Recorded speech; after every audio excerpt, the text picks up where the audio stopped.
Peggy 3. Last year, Football Manager's match changes concentrated mainly on new animations. For Football Manager 2013, we've actually made massive changes, many of which are the culmination of 2 years' hard work for the Match Engine team. One of the major improvements, and the one that you'll probably notice first, is the brand new physics engine.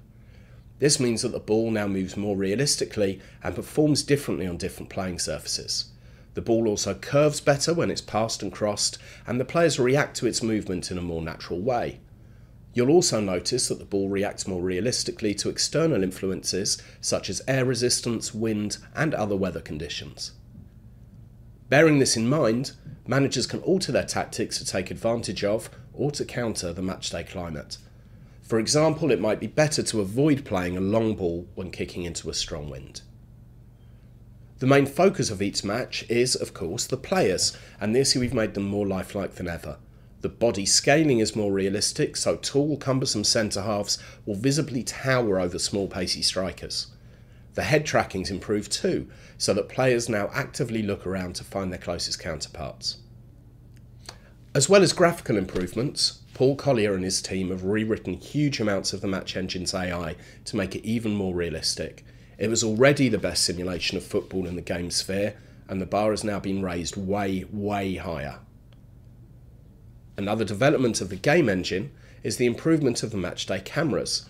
We've added a user-controlled rail cam which allows managers to get the best view of the action during a game. Also, you can now zoom in and out on pretty much every camera, getting closer to the action than ever before. The direct-to-cam option has also been improved and now includes dynamic camera changes not only during the action but also in highlights and replays. FM13 will also feature special pre- and post-match camera tracking.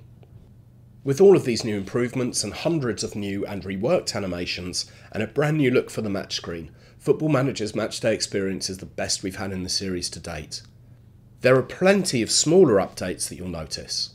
For instance, as well as overall increased detail on every category of stadium, if you're a lower league club who's in desperate need of a new ground, you'll notice the stands looking a bit run down and in need of a lick of paint. On the flip side, if your club has just moved into a new stadium, all the fixtures and fittings will be shiny and new. And for those of you who still use the 2D Match Engine, don't worry, we've made improvements to the pitch there too. So that's just a few of the changes we've made to the Match Engine on FM13. With these changes, the matchday experience of Football Manager is the best it's ever been, and we're sure you'll agree. Here's some early footage of what you can expect to see in the Football Manager 2013 Match Engine. We'll also provide some more videos of this in the coming weeks as we get closer to the game's release.